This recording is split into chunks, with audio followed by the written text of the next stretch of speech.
Welcome to the Everything Epigenetics podcast, where we discuss DNA regulation and the insights it can tell you about your health.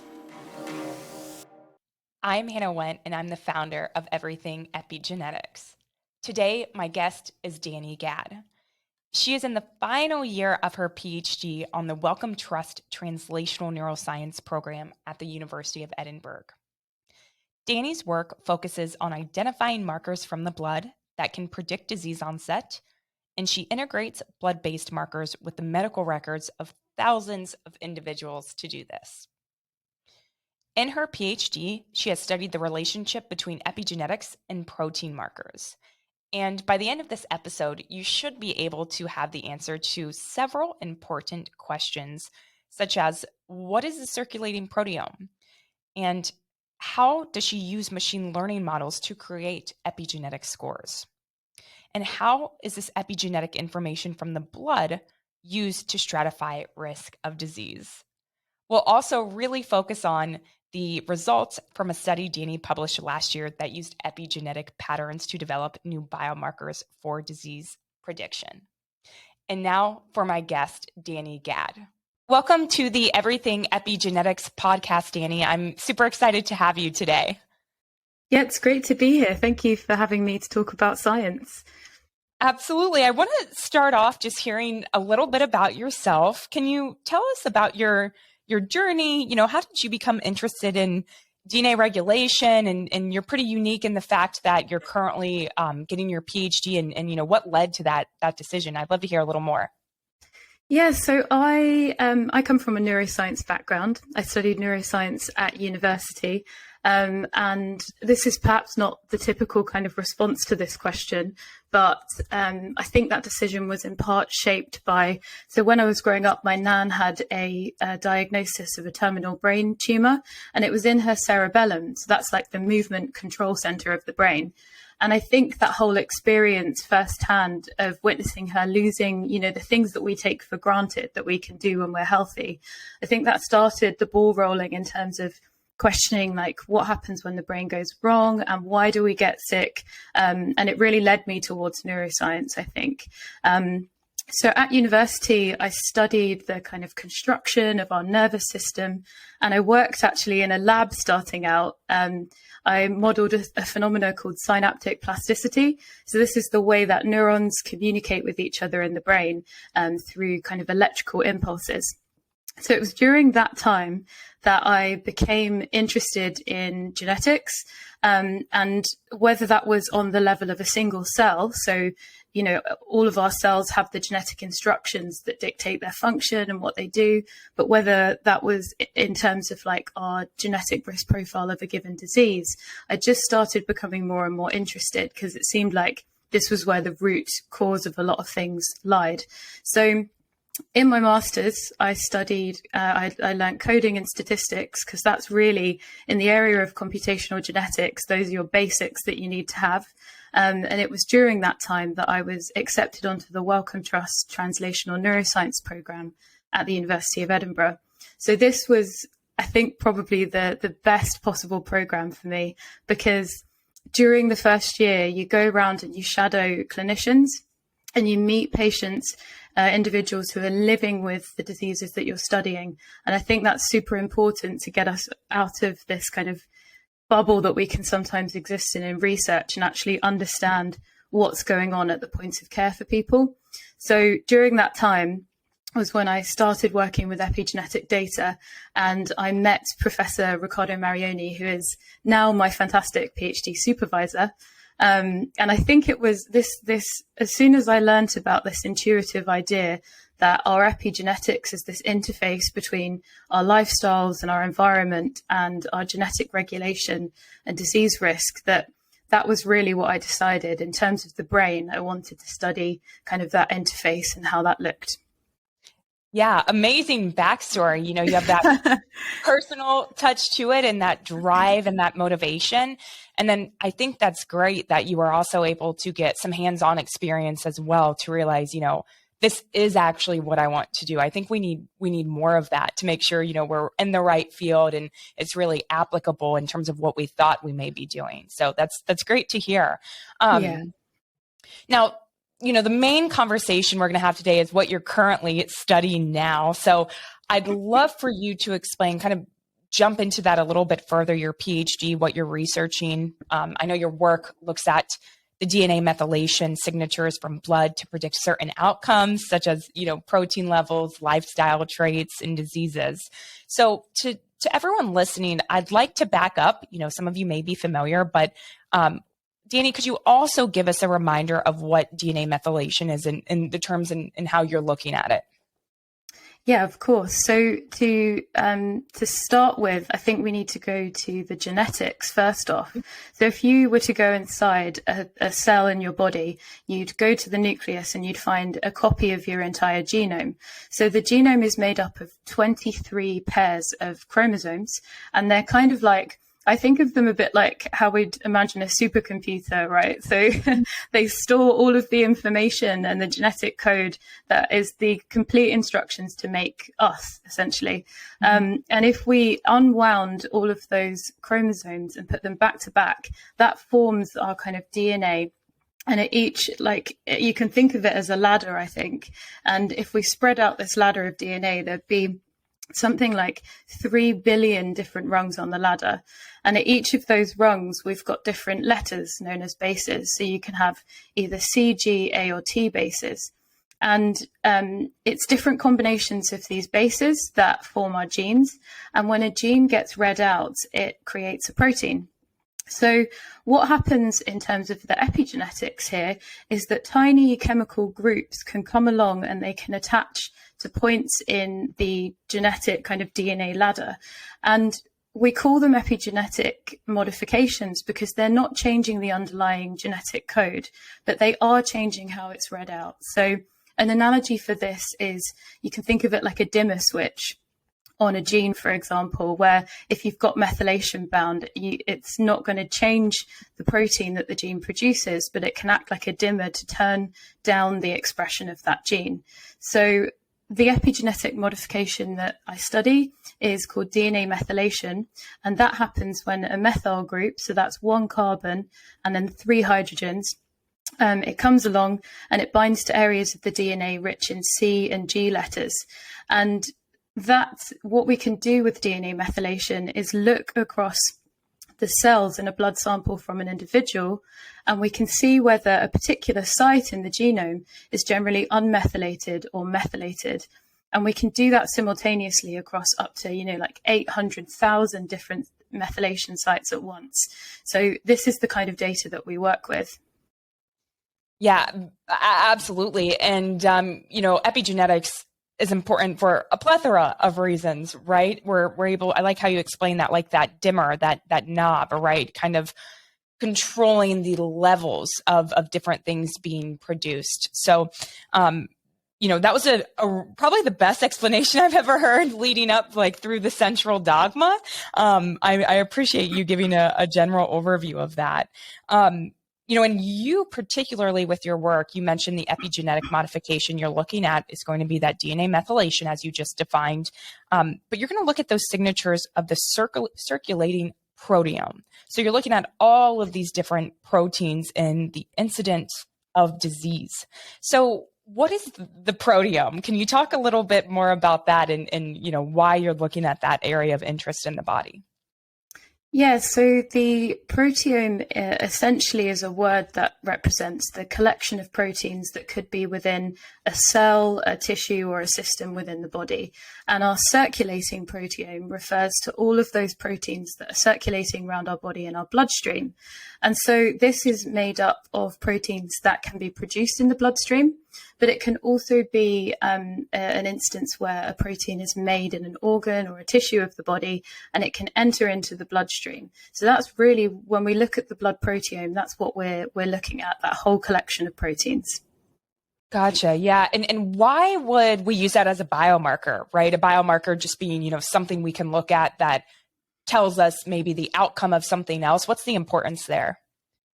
So yeah, proteins are really interesting as a feature to look at in terms of our health. So they are the kind of effector molecules that maintain our health first and foremost within the body, but they're also often the mediators of disease. So we know that there are a whole bunch of different protein markers and proteins within different tissues that drive different diseases. So this means that when people develop therapeutics, proteins are often actually the targets that we're looking to try and understand and modify in some way to treat your disease.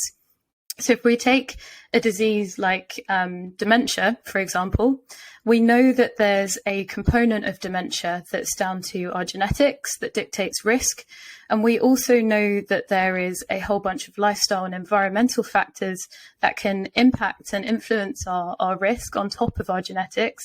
And we know that there are these blood proteins that in some instances can help us to predict the onset of dementia. So by joining up all of these different data types, especially in my PhD, the protein and epigenetic signatures from the blood, we're hoping that it will kind of give us a much more complete profile of a disease and be able to stratify risk in individuals more than using, say, genetics alone, for example.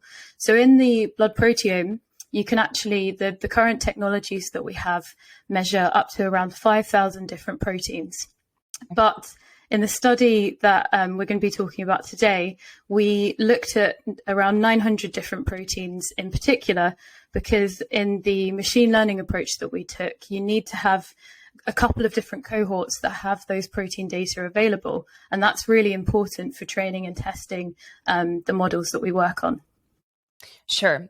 And yeah, I can't agree more. Proteins are a great biomarker. I think it's becoming more prevalent with the healthcare providers that I talk to today, right? They're gathering all of these biomarkers from their patients, and they're starting to include more of those proteomic values too, which is always great to see. The more layers you have from that multi-omic approach, the better you can actually assess the health of someone in those specific outcomes or risk modules. So in that paper you mentioned that we'll discuss, you're looking at all of these proteins, and it seems like you're training and testing these epigenetic scores for these proteins. And you talk about this value that's called an epi score. It's just such a good name. It sounds really cool and hip.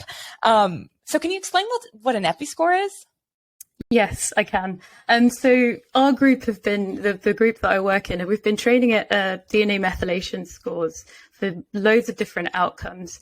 And we suddenly had the idea, when I was writing up my results, we just coined this term epi-score, which I think has a bit more of a ring to it from just that kind of perspective. So an epi-score literally just stands for epigenetic score.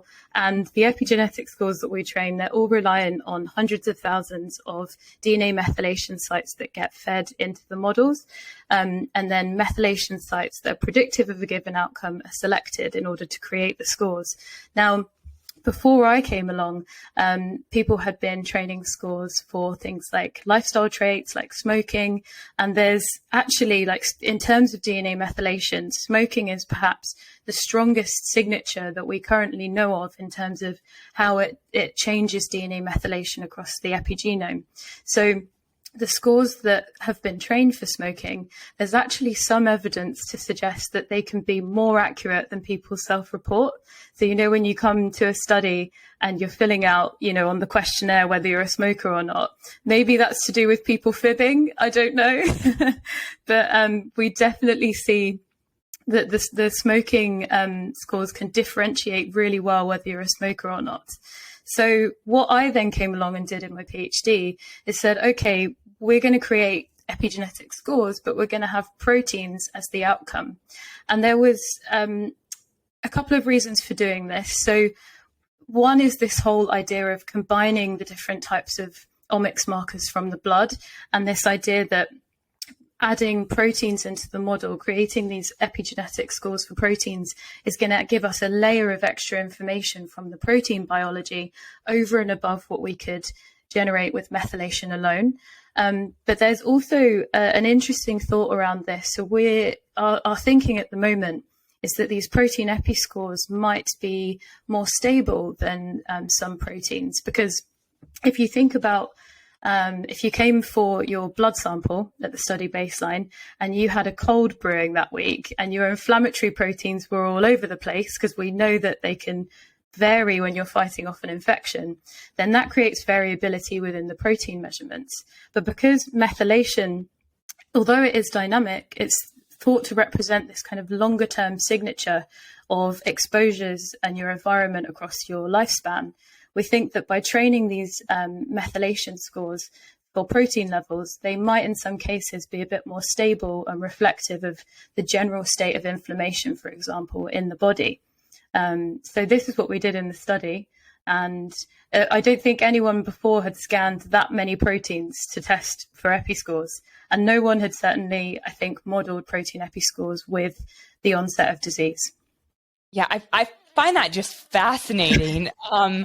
A couple points there. Actually, right before I, got on this recording with you, I was talking to someone about the smoking signature that you see through methylation on that AHRR gene, how you want more methylation there, because if not, you can tell people were a smoker or a past smoker. So I know that signature is extremely, extremely strong. There's a lot of literature out there about that. Secondarily, I love the multi-omic approach because just looking at one marker that could be varied from, like you said, a sickness, a cold. So kind of adding in those other factors and almost leveling the playing field to get a true reading rather than hearing other noise from outside variables, I think is a huge need in the space, just so we can identify what's actually happening in the body rather than, maybe an influxed number of some sort. So really great to hear that you're doing this work. Yeah, on the AHRR smoking signature, my colleague Daniel actually did a really cool study a couple of years ago where they looked at the DNA methylation profiles at that specific site you mentioned, and they looked at the classification of people who had just recently stopped smoking. So to try and see, how far, does the DNA methylation signature change? And this was over the course of, I think, about 5 years. And, they saw that it did, which is reassuring for people who are quitting smoking, that the number of people from their methylation that were classified as smokers, I think, dropped down from about, 80% right down to about 20% or something in the study. So you do see the cool thing about this is there is dynamic changes that happen. And in that case, over the course of 5 years in terms of the smoking signature. Oh, wow. Very cool. Yeah. I'll have to have Daniel on sometimes or because that gives, people hope. That gives them a reason to, hopefully stop smoking and helping them maybe change their lifestyle habits. So very cool. Really great insight there. Now, going back to your study, you're actually testing epigenetic signatures in the blood. This is so important. This is something I stress to almost every single person I talk to about these DNA methylation markers. So can you just remind our listeners of the importance of using blood as the sample type over other tissues when investigating these markers? Yeah, so blood first and foremost is accessible. So it means that we can study omic signatures in the earliest kind of stages of disease, because you won't miss a blood sample if, I take it from you now in the same way that you'll miss a brain sample or a liver sample. So there's a big difference there in terms of when we can actually take blood. We can take it at multiple points across the life course and track your health status. But blood is also circulating around the body, so it's a good place to start if we want to try and uncover the general health state of a person. But the complicating kind of factor in all of this with methylation is that, unlike our genetics, that if you went into the different cells across the body, the genetic code is largely the same. The epigenetic signature is not. So there's a lot of tissue specificity and blood specificity in terms of DNA methylation. And I actually published a study a couple of years ago where we projected epi scores for things like smoking, alcohol consumption, and BMI that were trained in the blood into DNA methylation from the blood and the brain. And what we saw is a huge amount of variability in these scores between both the blood and the brain, although smoking came out on top as the thing that was most correlated, as expected. Sure. But there was also variability within the different brain regions in terms of the methylation. So if you're looking to kind of get the precise mechanisms, in my case, of a specific disease in a specific cell of the brain, the DNA methylation from the blood is not going to be the best place for you to look. But it doesn't mean that the information contained in the blood is not of value, because for disease prediction, which is the name of the game that I work on, there are still really important factors circulating in the bloodstream. So inflammation, metabolite changes, and all of these things have been associated, with poorer brain health and the risk of disease still. There's also instances, I mentioned proteins leaking into the bloodstream earlier, and in a lot of different neurodegenerative diseases, for example, there's a breakdown of the blood-brain barrier. So this is a very tightly controlled membrane that separates your blood from the brain. And what happens in the early stages of neurodegenerative disease is it becomes very leaky, and proteins can come into the bloodstream and basically act as warning signatures that something is not quite right. So, that's typically what blood can do. There are limitations, and blood is also most commonly kind of measured across cohort studies that we work with. So it is like a certain part of this is, as a researcher, you kind of have to just work with the data that's available. And in a lot of cases, blood was the most accessible thing that people could study. So it also just, you're looking for samples in cohort populations where if you have more individuals, then you can detect the associations that you're looking for better. So blood is a great tool for that as well. Sure. Blood is a great surrogate biomarker, right? Mm-hmm. I've heard a lot of researchers say that. And I think the research will go there eventually when it starts to get really specified based on cell type, based on tissue type. There's plenty of work going on in that field right now. But again, blood also just being super accessible and what a lot of these disease risks are based on, it acts as a great tool and one that we can use.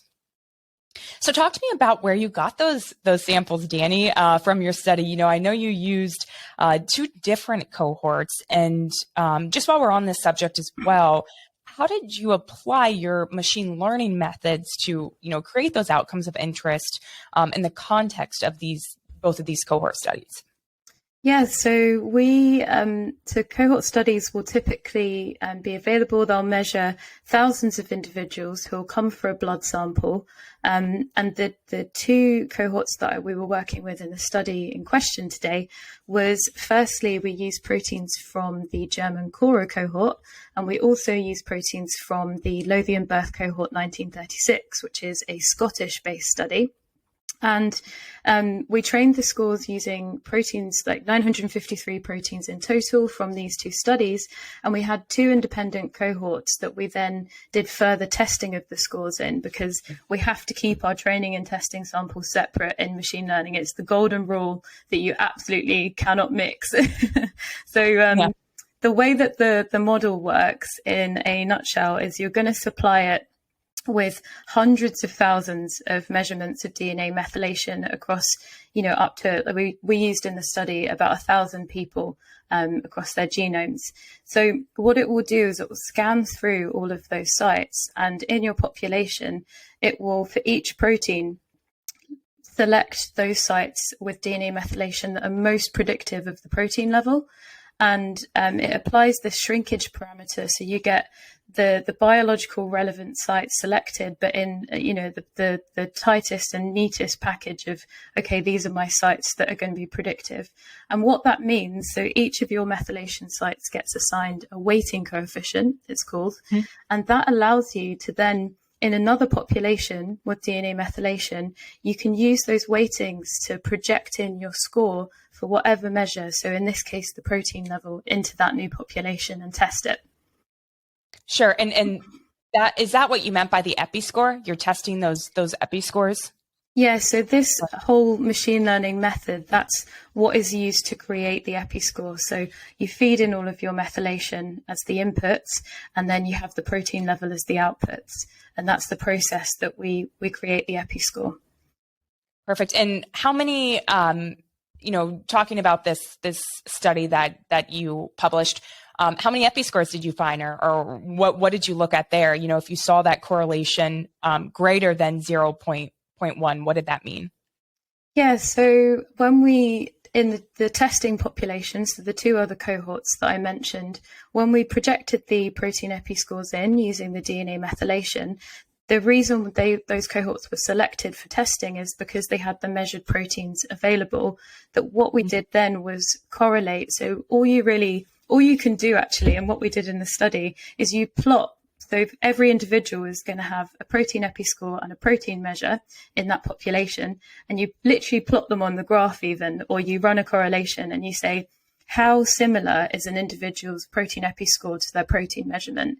And if we set quite a low threshold, but if we saw a correlation of greater than 0.1, we felt that there was some aspect of protein biology being captured by the score. And out of those 953 different proteins, there were 109 protein episcores that were selected, and we decided to take those forward to look at disease prediction.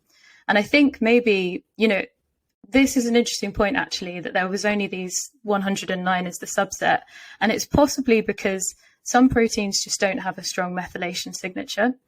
Mm-hmm. Or it could be that we need larger sample sizes in order to detect some of the relationships between DNA methylation and proteins that exist. But because we only had 1,000 individuals in this case, we might not have been able to detect them.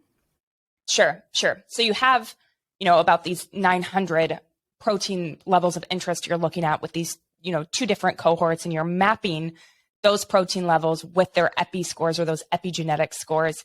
And those that have that higher correlation are those 109 proteins, and you're pulling them out and you're looking at how those may affect disease outcomes. Is that like a good summary? An okay summary? Yes. Perfect. And you talk about protein quantitative trait loci as well in your paper. So how does that fit into the picture, and what is that? What does that mean? Yeah, so so protein, they call PQTLs, protein quantitative trait loci, and it's a very long name for something that is actually quite simple.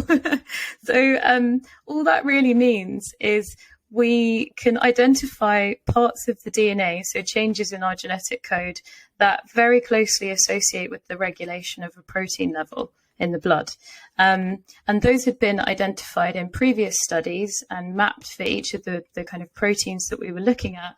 So because we wanted to create these scores that were primarily kind of non-genetic and capturing the environmental and lifestyle exposures on the DNA methylation associated with protein levels, we didn't really want to include those genetic effects on the proteins.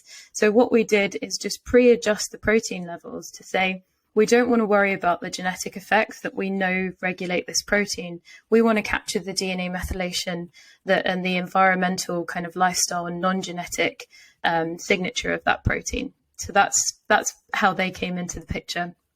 Yeah, it sounds super difficult, but very, very simple. You're removing or accounting for and, you know, taking out the PQTLSs, which have genetic factors that, you know, are maybe responsible for part of that protein. So you can just focus on the true DNA methylation signature. Yeah.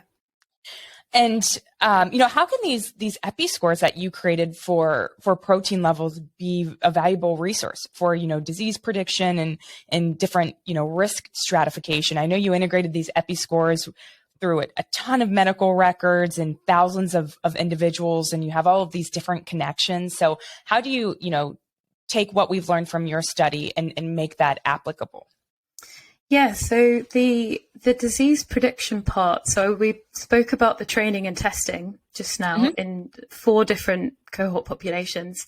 Once we had that set of 109 scores that we were like, right, okay, we're going to test whether these are actually useful in disease prediction. We then projected them into another study. So there was a 5th one called Generation Scotland. And actually, Generation Scotland is the study that I've worked most with during my PhD. So it's very close to my heart. And it's a study of over 20,000 people living in Scotland. So people were recruited around 2006 to baseline, where they did their blood sample, and individuals have consented for us to link through to their NHS records across the UK, so we can track through GP and clinical sort of hospital appointments whether those individuals went on to get certain diseases. And that's such a valuable resource across the population. So what we were able to do, because Generation Scotland doesn't have protein levels, but they do have DNA methylation, we could project in our protein epi scores at that baseline blood sample and then test to see whether they associated with the onset of 12 different diseases that we looked at. And as you said, we projected them in and we found 137 different associations. So what was really interesting and what kind of emerged for us was a distinct profile in terms of type 2 diabetes.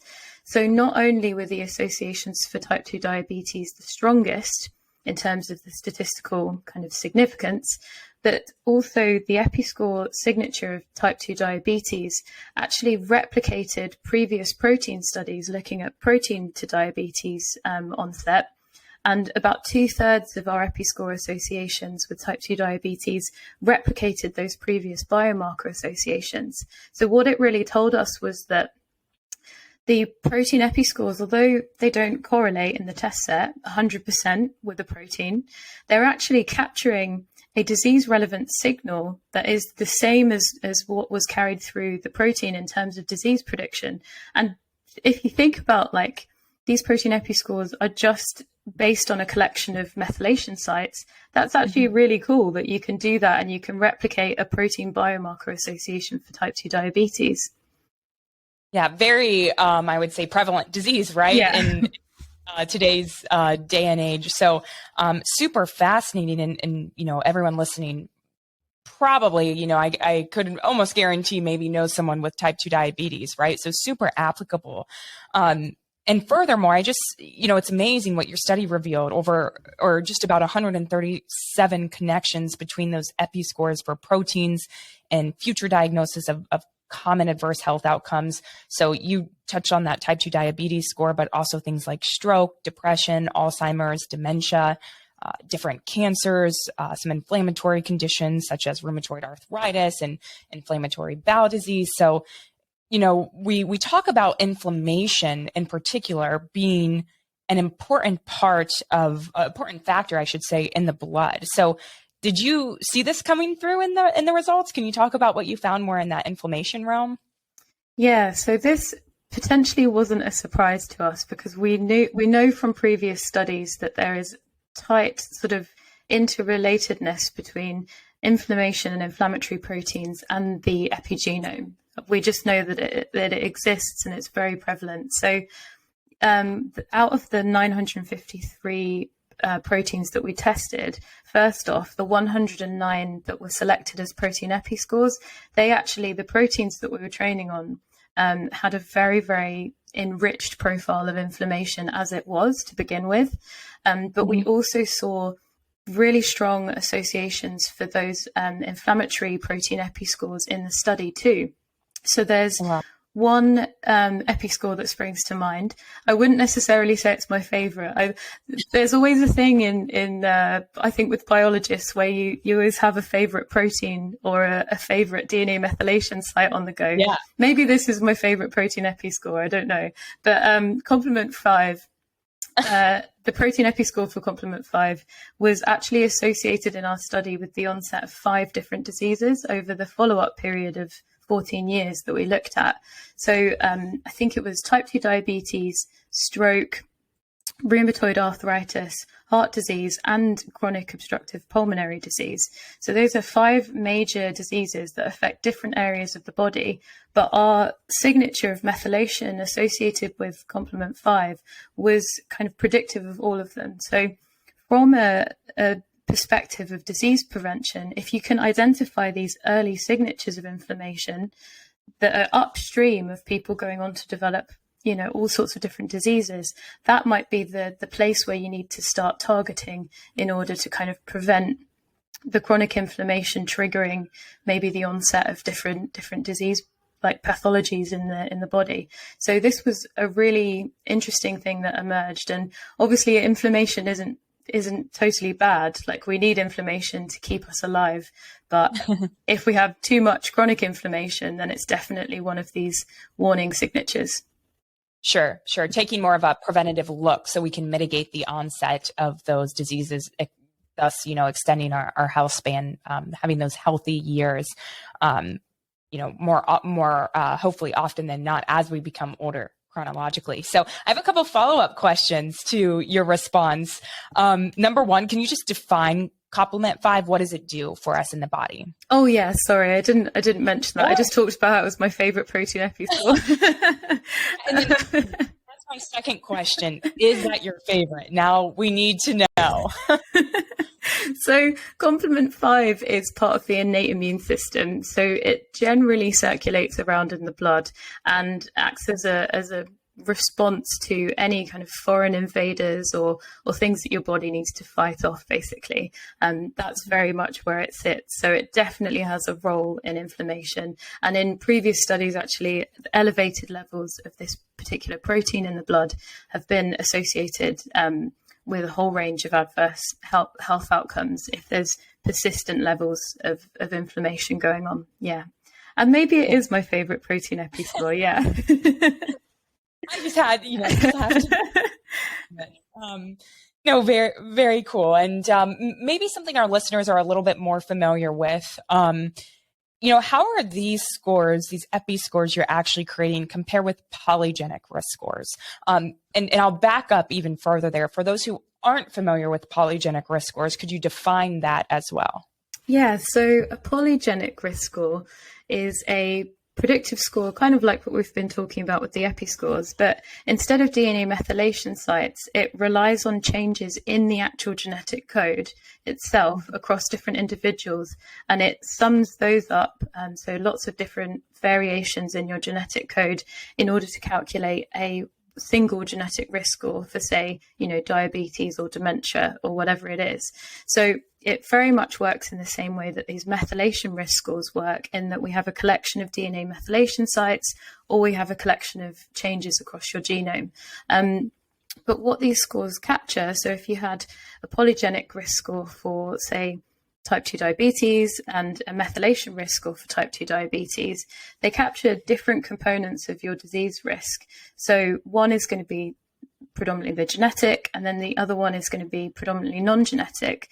So actually, by integrating these types of scores together, there's evidence to suggest that could actually be a really useful way to combine the information that you can kind of get from either source of omics data, and that could sit quite nicely in terms of eventually translating to clinical practice. So there are ethical considerations that I think have to be thought about and discussed around this, because if what we can do is projecting these scores into a population and identify, say, the top 5% of individuals on a distribution and the bottom 5%, and they're your high and low risk individuals. But just because you fall into that group based on your genetic scores or your epigenetic scores, it doesn't mean that you're guaranteed to get a disease.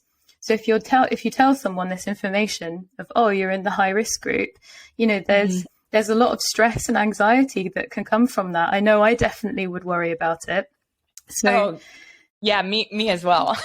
Yeah. So there's definitely a tailored approach that needs to happen, where what you're comfortable with as an individual needs to come into this, because some people just won't want to know this information perhaps, and other people will find it really empowering. So it has to be personalized. That's the only thing I would say. Definitely. I'm the type of person where I want to know everything, but even still knowing it and wanting to know it, if I do have a risk, that would definitely still cause stress and anxiety. So I think there has to be an approachable way to deal with sensitive information, or, like you said, a personalized, tailored approach to how you deal with that info about the person. So, we know these epi scores are going to have a relationship with all of these different types of diseases, but what about the importance of these scores in the context of age-related chronic disease, right? You hear longevity, anti-aging, preventative medicine. Those are the big buzzwords right now. How did those two correlate, or how are they connected? Yeah, so one of the strongest kind of indicators we have actually of age is the changes to the epigenome. There's things that are known as biological aging clocks that track your kind of age profile and how fast it's accelerating on a biological level across the lifespan. So we know there's a deep interconnectivity there. And also aging in and of itself is associated with an increased risk of the onset of so many different chronic conditions as we age. So we want, in terms of, our lifespan is just how long we live, and we know that that's been increasing, but our health span actually refers to the number of years that we remain healthy and disease-free. So what we really want to do is maximize that in individuals. And what the kind of early predictive markers that we're identifying from the blood, up to 14 years before somebody is diagnosed with the disease, are able to do is perhaps stratify who's going to be most, at risk and who might actually benefit from preventative interventions and health monitoring. So that ultimately could have a knock-on effect to prevent people developing these chronic conditions kind of as they age. And the thing with chronic age-related disease is they often don't exist in isolation. So the example of that always comes into my mind, you could say in this particular study we've been talking about that, Danni, you're interested in the brain, but you're going on about type 2 diabetes, right? In the instance of type 2 diabetes, even if we can prevent that occurring through these early markers, it's going to have a huge knock-on effect on the brain as we grow older. So one of the top risk factors for dementia is actually type 2 diabetes. So there's this interconnectedness. Yeah, there was a report last year that came out, and among sort of lifestyle factors and other things, that were the kind of part of the top list, type 2 diabetes was there. And I think it was the only disease. It was kind of the disease that's on the pathway to dementia. So it's super interesting. And I think we have to remember that the body is not existing in isolation. Like the brain and the rest of your body, there is a relationship between the two. So in terms of prevention, for me as a neuroscientist, if we can, help people to live longer and better, that's a great outcome. So I think this is why these kind of podcasts are so good, and talking about epigenetics, because we have a certain amount of control over this, right? So that part of your risk is genetically predetermined and out of your control, but you also know that because of epigenetics and this ability for our epigenome to be dynamic, there is a lot that we can control in terms of our health and our well-being. So this example earlier of the smoking study where people stopped smoking and then we saw a reversal in the DNA methylation, it's quite empowering to me that if we want to, we can make these changes and potentially alter our epigenome as a result to keep us healthy. Sure. Extremely powerful that you can shift those methylation markers in your favor. And you always hear things like, food is medicine, your DNA is not your destiny, all proving back to the point that, again, those epigenetic markers are dynamic. Yeah. And you actually, if you mention, food and stuff, the one thing, I think it's quite doom and gloom in this field, but the one thing to remember as well is that there are positive associations with DNA methylation changes. So exercising, diet, all of these positive lifestyle traits, they also have associations that have been tracked with DNA methylation changes. So that's really nice and quite optimistic, because we often talk about disease and smoking and death in this field. Yes, but you can, control some of your outcomes, your epigenetics, by simple lifestyle factors. So absolutely. And super interesting point about the diabetes leading to that increased dementia risk. I mean, you imagine everything's interconnected in the body, right? But I definitely didn't know there was that really strong correlation there. So such a good point to note, and something that I learned. Very cool. So Danni, what are the challenges in this field that should be addressed in future work? I'm you kind of gave little hints to them, I think, throughout our discussion today, but there's, a lot of challenges when applying these machine learning methods to a bunch of omic data sets. So could you discuss that, talk about some of those points? Yeah, so there's a long list of things actually that could be improved or things to discuss, but I've just picked my top ones to mention today. So as a kind of researcher, I feel like we're always looking at the limitations of what we do, and there's always avenues to improve it or explore it further. So one of the key things in the field of computational genetics that has been really positive over the past 5-10 years is people have woken up to the fact that having diverse data sets is really important in terms of people's genetic ancestry. And you'll notice in the study that we've been talking about today, all of the populations were either Scottish or German in their ancestry. So this was the data that's available, but actually there's huge efforts to try and increase the diversity in data sets that we can use. And I think one of the major things that we need to do is test whether these types of scores can actually translate across different people of different backgrounds. Because you want to get to the point where if you rolled this out in the clinic, you could make sure that whoever walked in, that these scores would be able to work for everyone.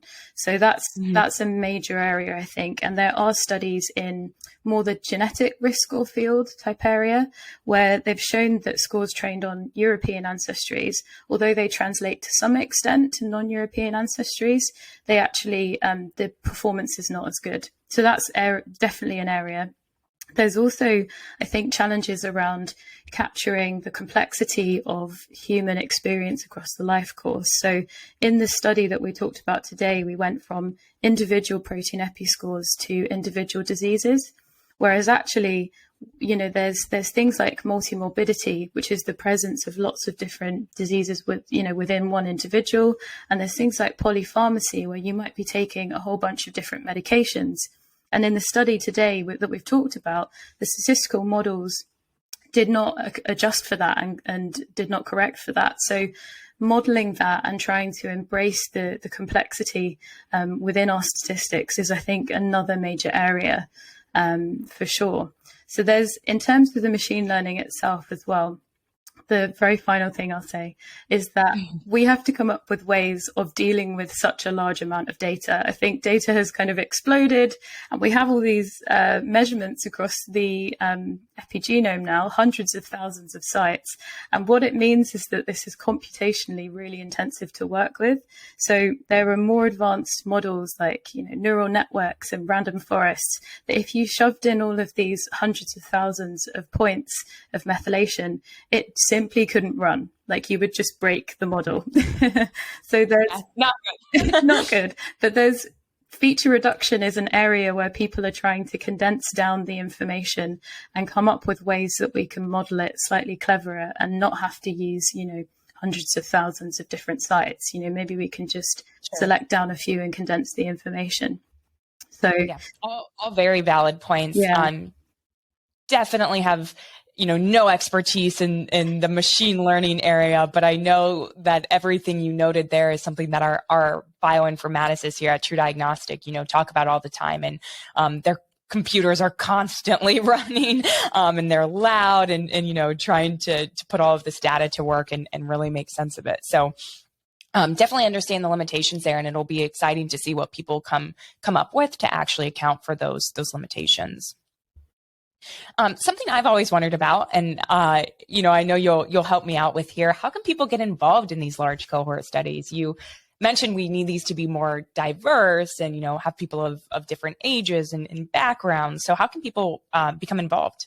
Yeah, so this is quite good timing, really, because Generation Scotland, the study that I spoke about today, they're actually recruiting for more individuals. So the study is open to anyone that's living in Scotland. So it's inclusive of any kind of genetic ancestry, as I've mentioned earlier. That's a key thing. Anyone over the age of 12 can sign up to the study. And I think if you're a teenager, you need parental sort of guardian sign off to do so. But you just need to log on and you can fill out a questionnaire online. It takes about 10 minutes. And then actually you get sent through a sample through the post to do a saliva swab. And I've been talking about blood, and we've discussed the benefits of blood for this entire episode. But now I'm gonna I'm gonna introduce saliva, because the reason we've gone for saliva in this instance is because we're trying to make the study, the next wave of Generation Scotland, as accessible as possible. And I know personally, I'd rather get a saliva swab through the post to study my methylation than someone putting a needle in my arm, because I'm terrified of needles as it is. So we're hoping that as many people as possible can sign up as a result. And we're really interested in families joining, because then we can kind of map the way that genetics is passed down across generations. So if you're in Scotland and you're listening, then do consider signing up. That would be great. We can put a link in the description probably as well of the podcast. Absolutely. Yeah, I'll go ahead and put that in the show notes. So yes, anyone listening in Scotland, definitely get involved. This is really how, the research is possible. We couldn't do it without these large cohort studies. So they're super important to, Danni's future work. So we're getting down to the end here, Danni. What's next for you? What are you interested in? Yeah, so we, in terms of the EpiScore work, we're doing some stuff training them in larger populations. We're integrating them into further disease prediction and biological aging models. But in terms of my actual PhD, I really need to finish this year. I'm in the final year, so I'm writing up my thesis, and I'm also looking at the new questions that I might want to answer in the research, because every few years in academia, you kind of have to reapply for your funding to do the next phase kind of thing. So that's really what I'm up to at the moment. And, I feel really lucky to have had this experience of working with the data that I do. And the whole experience has just been great. So I always have this thing of, if you wake up in the morning and you want to open the laptop and analyze data, then it's probably a good sign that you're in the right position, right? I love that. I can just tell how passionate you are about your work. So, I wish you the best of luck in your last year, and super excited to see future studies to come. So my very last question before we wrap everything up. This is more of a curveball question. Danni, if you could be any animal in the world, what would you be and why? I know my answer immediately. Ooh, I like that. No one has had that response so far. Most people are like, what? So this is a long-standing thing. I don't know if you already have a pre-prepared answer to this question in your head. I do. No one's asked the question back to me, but I do. So mine is an English badger. And I think they're so wonderful as creatures.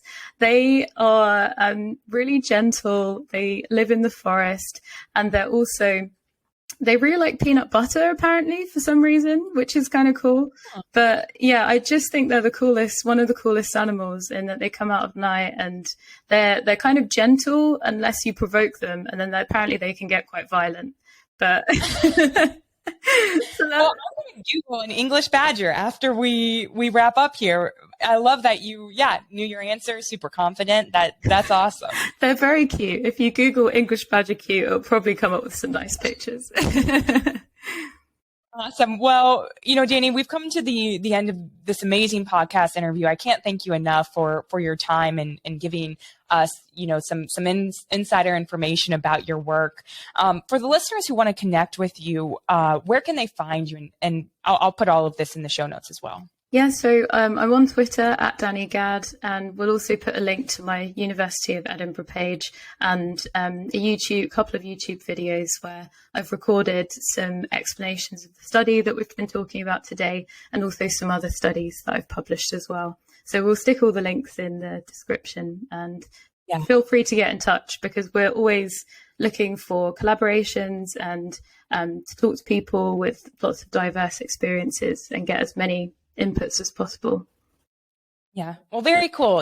Thanks again, Danni, to everyone listening. Thank you for joining Everything Epigenetics podcast. And remember, you have control over your epigenetics. So tune in next time to learn more. Thanks so much, Danni. Thanks, Hannah. It's been fantastic.